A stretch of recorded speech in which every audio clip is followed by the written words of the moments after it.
আমাদের ওই যে কিশোরগঞ্জের পাগলা মসজিদ আছে একটা, নাম শুনছেন?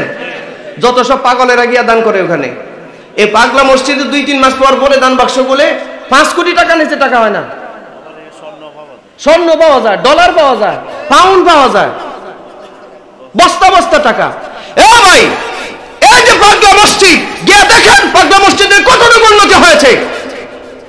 2 মাস 3 মাস পর পর যদি একটা মসজিদের দান বাক্সে 5 কোটি টাকা পাওয়া যায়, তাহলে এই মসজিদটা তো স্বর্ণ দিয়ে বাঁধা সম্ভব, ঠিক কিনা জোরে বলেন? তাহলে মসজিদ অবহেলায় পড়ে আছে কেন? গিয়া দেখেন এই মসজিদের সাথে জড়িত যতগুলো আছে সবগুলো মার্কা মারা চোর, মার্কা মারা চোর। রাগ করতেছেন নাকি? হ্যাঁ, 40 লাখ টাকা 2 মাস 1.5 মাস পর পরে মসজিদে পায়। নাম বলা যাবে না, মিডিয়াতে রেকর্ড হইতেছে। নাম বলে তো আপনারা অবাক হয়ে যাবেন গা। এমন এক মহান ব্যক্তি, যেই সুন্দর বয়ান করে টেলিভিশনে মাঝে মধ্যে দেখা যায়, একটা পত্রিকা সম্পাদকও। আমার ভাই, এই চোরদের অপশাসন সারাইতে হলে কোরআনের বিধান ছাড়া কোনো রাস্তা নাই। আপনার আমার বয়ানের দ্বারা কিচ্ছু হবে না। এইটা চুরি বন্ধ করতে হলে কোরআনের বিধান লাগবে, এছাড়া কোনো রাস্তা নেই। ও ভাই, 40 লাখ 30 লাখ টাকা যদি হয় 1 মাস পর পর 1.5 মাস পর পর, আচ্ছা 2 মাসেই ধরেন, 2 মাস পরে যদি 40 লাখ টাকা দান বাক্সে পাওয়া যায়, তাহলে 12 মাসে, হ্যাঁ, 2,40,00,000 টাকা আসে একটা মসজিদে। তা আমি জিজ্ঞেস করলাম, খতিব সাহেবের বেতন কত? 15,000।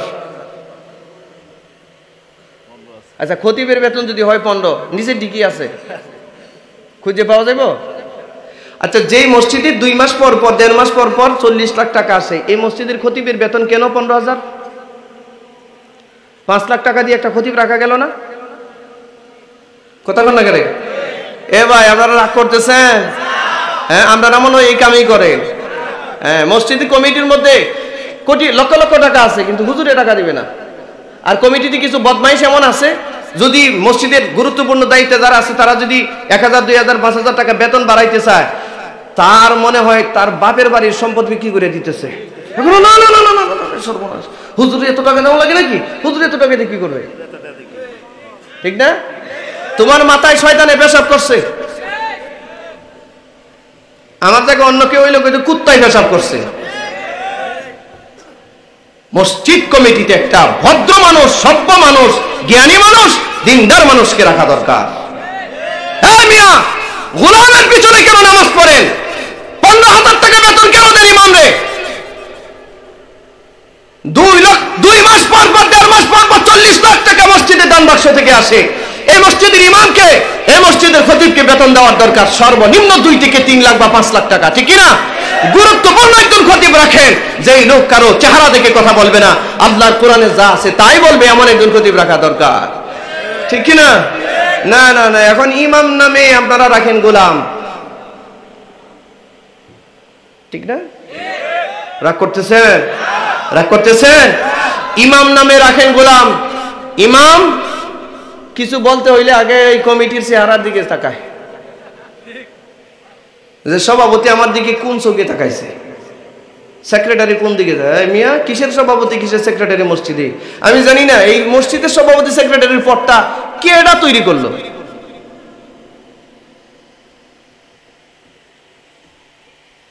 মুসলমান ভাইয়েরা আমার, বারবার বলতেছি আপনাদেরকে, বারবার বলতেছি, মসজিদ কমিটিতে যারা থাকবেন 6টা শর্ত, আমার কাছে এই সময় নাই দেওয়ার।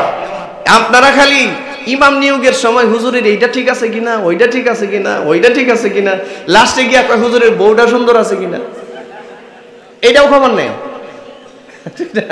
ও সুন্দর না থাকলে তো ঝামেলা আছে, বুঝেন না? আচ্ছা, ভালো খুঁজলেন, কিন্তু আপনি যে মসজিদের সভাপতি, আপনার মেয়েটা যে মার্কেটে যায়, আপনার মেয়েটা যে মার্কেটে যায়, মনে হয় যেন কুরবানির গরু যাইতেছে একটা, দাওয়াত মনে হয় আমার আর দিবেন না। এই মাঠে আর দাওয়াত আমার হবে না, এটা বুঝতে পারছি, কিন্তু সমস্যা নাই, কথাগুলো শোনার দরকার। সেক্রেটারির মেয়েটা, সেক্রেটারি বউ, ওরে বাপরে বাপ, বিয়ের অনুষ্ঠানে যাই হুজুর, কমিউনিটি সেন্টারে বিয়ের অনুষ্ঠানে যাইতেছে সেক্রেটারি তার সুন্দর বউ নিয়া। সেক্রেটারি তো মাঝে মধ্যে নিজের বউয়ের দিকে তাকাইলে চিনিও না, এটা কেডা এটা, এমন সাজা সাজছে, এমন পরা পড়ছে, হায় আল্লাহ, মনে হয় যেন আজকে বিয়া এই বেটার বউয়ের। কথা কোন লাগারে জোরে বলেন ঠিক কিনা? এই সেক্রেটারির বউ এইভাবে বেপরদায় মার্কেটে যায়, তারে বানাইছো তোমরা সেক্রেটারি। এই সভাপতির মেয়ে এরকম ল্যাংটা হয়ে যায় মার্কেটে, তারে বানাইছো সভাপতি। তোমরা কিসের ইনসাফ চাও মসজিদের মধ্যে? কিসের ইনসাফ চাও মসজিদে? মসজিদে যারা তারা সভাপতি বানানো যায় না, মসজিদে যারে তারে সেক্রেটারি বানানো যায় না, ক্যাশিয়ার বানানো যায় না, সম্মানিত পদ দেওয়া যায় না। মসজিদ একটা পবিত্র জায়গা, এখানে সুদখোর, মদখোর, গাঁজাখোর, বেপরদা মানুষ সেখানে যেতে পারে না। দিনদার মানুষকে সেখানে বসানো দরকার। রাগ করছেন আমি জানি, করেন না গিয়া রাগ, কিন্তু এই কথাগুলো মাথায় রাখবেন, এগুলো মাথায় রাখার দরকার। যদি সুযোগ হয় ইমাম সাহেবকে একটু সহযোগিতা করবেন। শুনেন মিয়া, 5,000 টাকা দিয়ে, 10,000 টাকা দিয়ে, 15,000 টাকা দিয়ে কিসের ইমাম চান আপনারা? এ কি দিবে আপনারে? এ তো নিজেই কিছু জানে না, দিবে না কি আপনাকে? আজকে বাংলাদেশের কত মসজিদ আছে 10 লাখ 15 লাখ টাকার জন্য একটা ছাদ দিতে পারে না, ঠিক কিনা ভাই জুড়ে বলেন? 10 লাখ 15 লাখ টাকা দিয়ে একটা ছাদ দিতে পারে না। সেই আপনার কি বলে এটা, পাগলা মসজিদে যে 2 মাস 3 মাস পর পর 5 কোটি টাকা উঠে। বাংলাদেশের যে সমস্ত মসজিদগুলো অনুন্নত, যে মসজিদগুলো ছাদ দিতে পারে না, উচিত কি ছিল না যে ওই মসজিদের পক্ষ থেকে 10 লাখ টাকা দিয়ে ছাদটা করে দাও, 20 লাখ টাকা দিয়ে ছাদটা করে দাও, ঠিক কিনা জুড়ে বলেন? কই, এরা তো কোনো পার্টিসিপেশন করলো না, তাহলে এই টাকা যায় কোথা? এই দেশের মানুষ তো কখনো প্রশ্ন করলো না, পাগলা মসজিদের টাকা যায় কোথায়? জেলা প্রশাসন কেন পাগলা মসজিদের টাকা নেবে? করবে না কি নিয়া? মসজিদের টাকা মসজিদের উন্নয়ন কল্পে লাগবে, এটাই তো স্বাভাবিক। হয় এই মসজিদে লাগবে, না হয় অন্য কোনো মসজিদে লাগবে। কিরে ভাই, রাগ করতেছেন? রাগ করতেছেন? তাহলে মসজিদের টাকা নিয়ে খেলা নেলা কেন? কি পরিমাণ ডাকাত মসজিদে টাকা খায় না।